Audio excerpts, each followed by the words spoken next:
things started to shift in a major way for me. For a month, I was just like dealing with diabetic doggy emergency after emergency, like just lived in like a constant state of fight or flight, and like the stakes were really high. And then the equinox happened, the sun moved into Libra, and like everything just like lightened and shifted, and that's like, I felt like it was like the balancing of the scales, right? Because that's what Libra's all about. So I wanted to talk a little bit about what's been happening for me regarding astrology, and also this new moon in general, and then also what you can do to celebrate this new moon. I got this book in the mail. It's called Life is Messy, and I didn't order this book. I've never heard of it. It came with this little note about how the author sends the book to random people. And if you go online, people are like, oh my god, thank you so much for this book. It came to me at the right time. And it says even right here, like, sounds like the right book at the right time. So my life is falling apart. I get this book in the mail out of nowhere. And I've just read a tiny bit, and it was just like, yes, this is exactly what I needed to hear. I love this.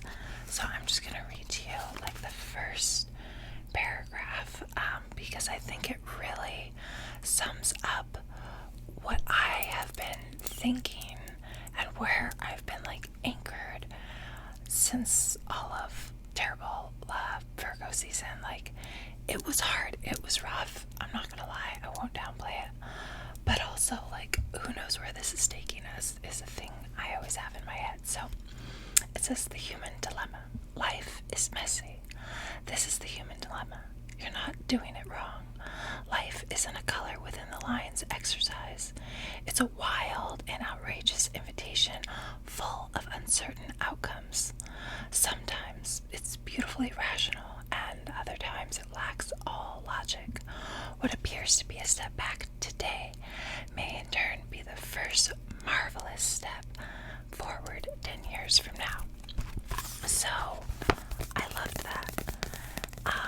And that is really like the thing that I've had throughout this tough Virgo season we just had, and that I've wanted to give away as I see other people struggling with this Virgo season energy. So we're not, sorry about the dog in the background, we're not in Virgo season anymore, right? We are in Libra season, and Libra is a very romantic sign. It's ruled by Venus, which is like a divine feminine energy. It's all about love, romance, but also partnership, community, collaboration, relationships. Like, that's really what this new moon is about, and what this next month is about, essentially, because we just stepped into Libra season on the 22nd.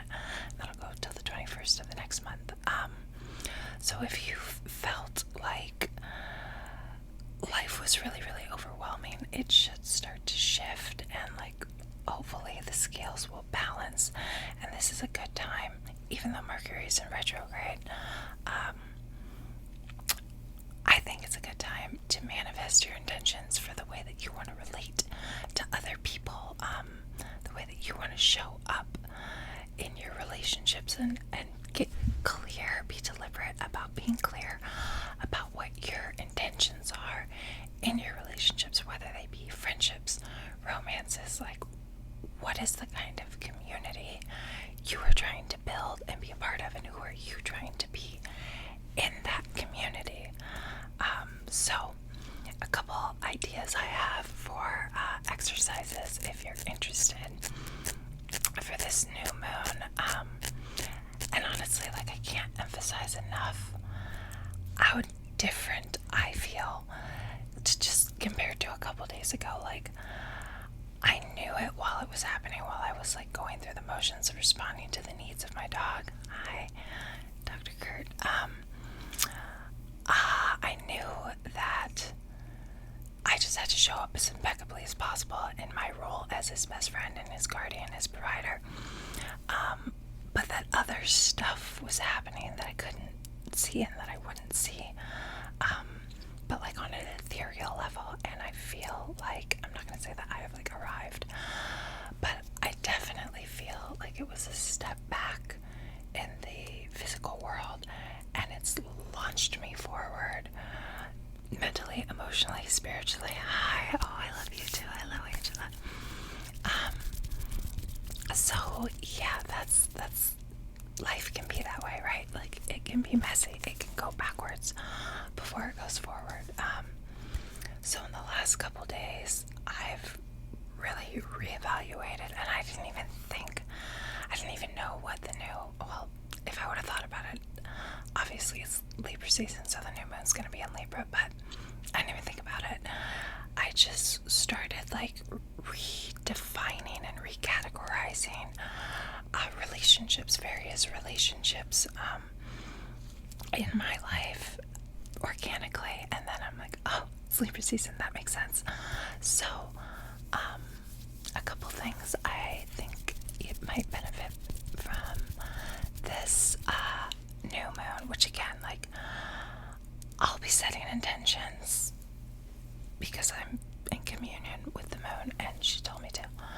But Mercury is in retrograde, so some people aren't doing stuff like that right now.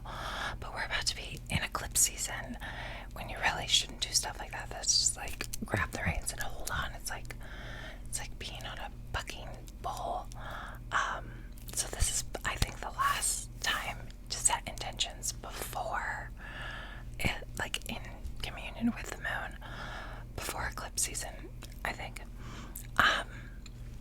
So anyways, some of the things you can do to set intentions, again, this could be for your love life, your relationships, partnerships, collaboration, teams that you're on. Write out your ideal situation, whether it's with your teammates at work or your family or your life partner, your spouse, your life partner you haven't met yet, you don't know. Write out exactly what you want to happen as if it's already happened or happening. Like, and attach as much emotion to it in your body as you can muster. So it sounds something like, I'm so incredibly thrilled and grateful to have met my life partner who fills all of my needs and just makes me feel safe and honored and connected and seen, that kind of whatever. So that's one thing you can do to be in communion with this moon. Another thing you can do is write a love letter. Write a love letter to yourself. Write a love letter to God. Write a love letter to your husband. Give it to him. Write a love letter to your husband that doesn't exist yet. You don't know him. And just let yourself get mushy. It could be to any of your beloveds. It could be to your dog. It could be to your mom. It could be, I mean, sometimes I write letters to dead people all the time. I write letters to Ram Dass, my guru, who's no longer with us. So just, you want to lean into that lovey-dovey, warm, fuzzy relationships energy with this new moon, so that you can like catch the wave of that. Sorry, someone keeps writing me. So yeah, those are my ideas for this new moon. That's kind of what I see going on with the astrology right now. Also, this new moon is trining Pluto, and Pluto is like ruled by the house of destiny. It's got this really intense rebirth energy. A trine is a very abundant connection, by the way. So your love life has this like spotlight of like destiny on it right now. Purpose, legacy, destiny is really the best word. Fate, that kind of thing. So, and also it's an opposition, like direct opposition with Neptune and Jupiter, and that's like a lot of like big planet, very auspicious energy. So it's a really, really, really good time for you to be setting intentions for your love life.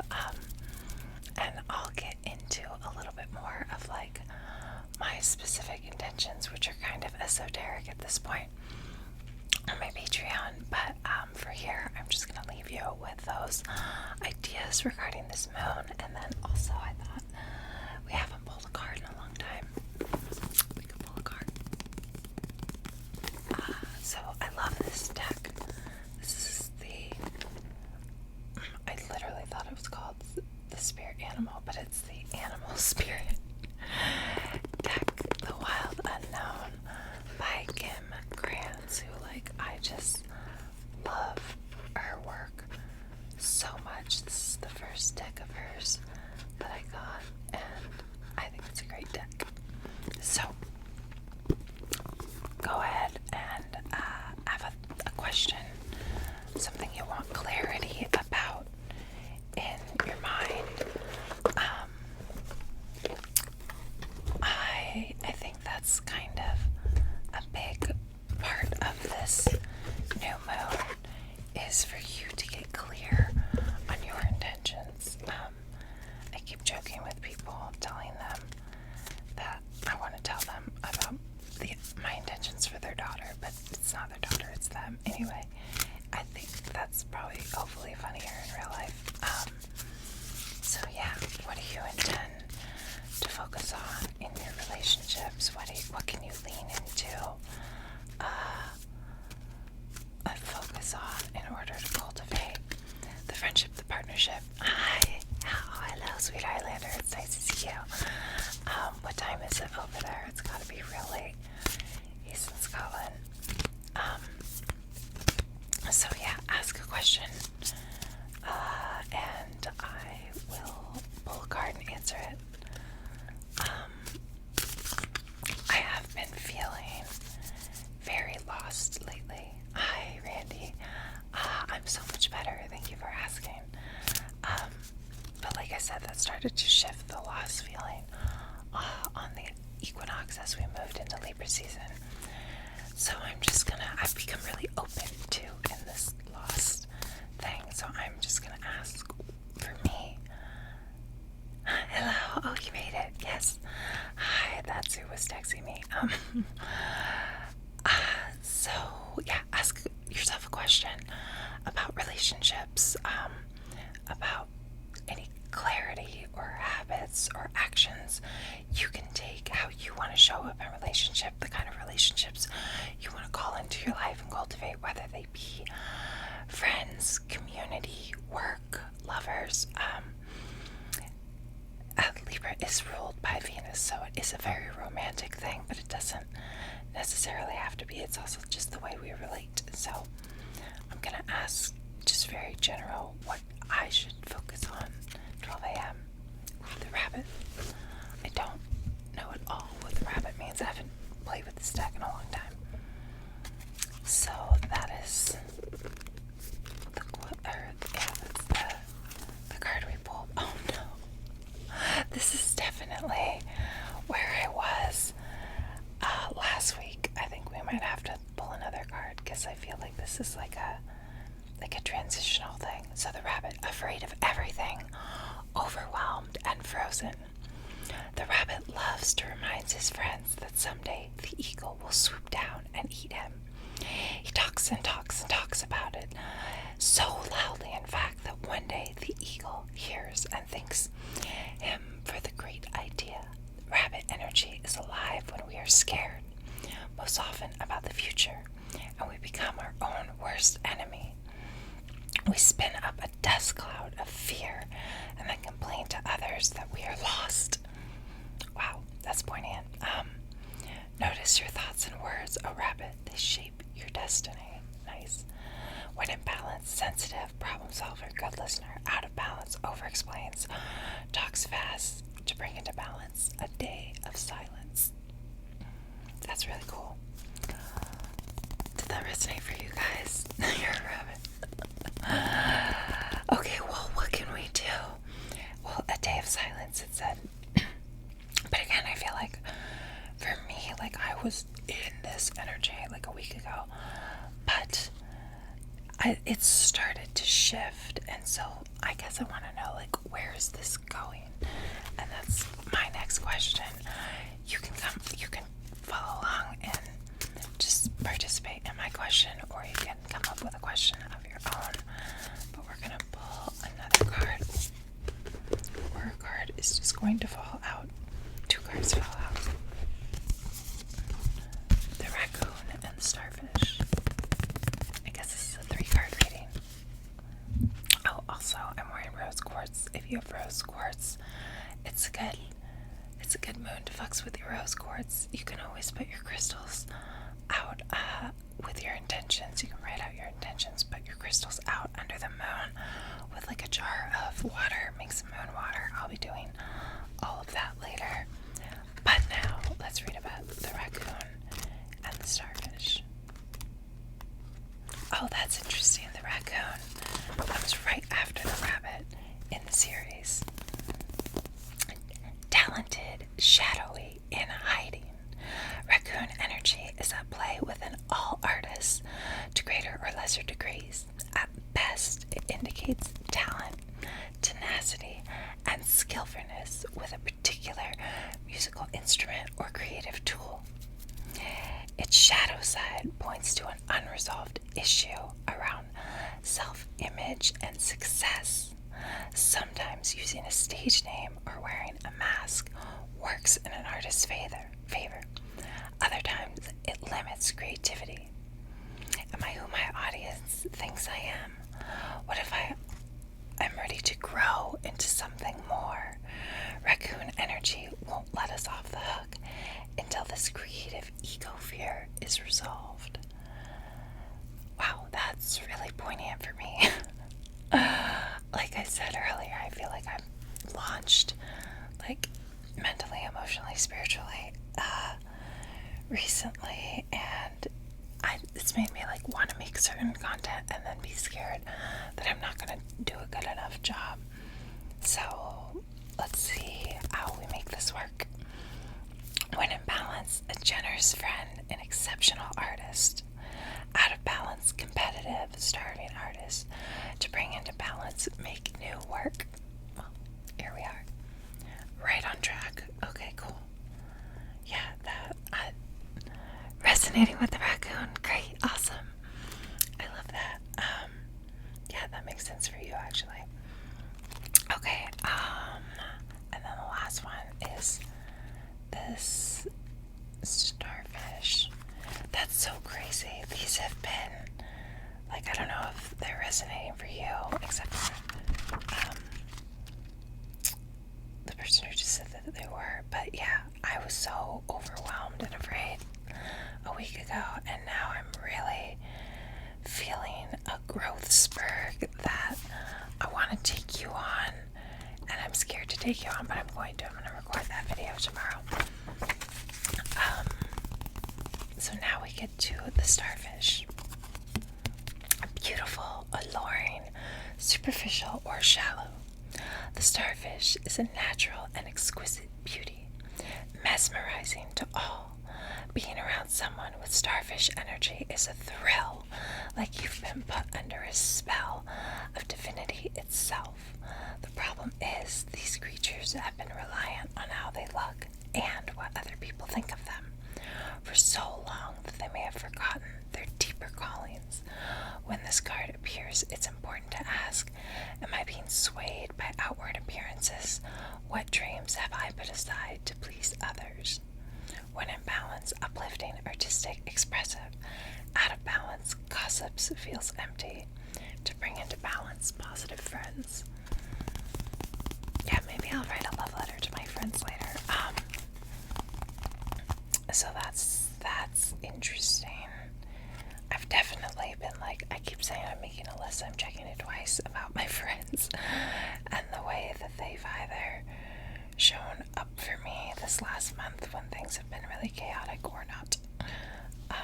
And you know what, honestly, honestly, so many of you have really shown up and been amazing. I feel like it's been like a spotlight, like a flashlight, a beacon of like, oh, this is the space that I need to water because these are the people who are investing in me.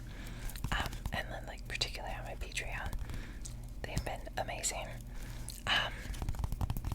Yeah, so positive friends. And the last one said to make new work. So I'm gonna make new work for you guys, and we're gonna be best friends. It's gonna be awesome. That's what I got from it. So again, new moon in Libra, very romantic, very ethereal, very dreamy, very sexy energy, all about partnership and collaboration and connection.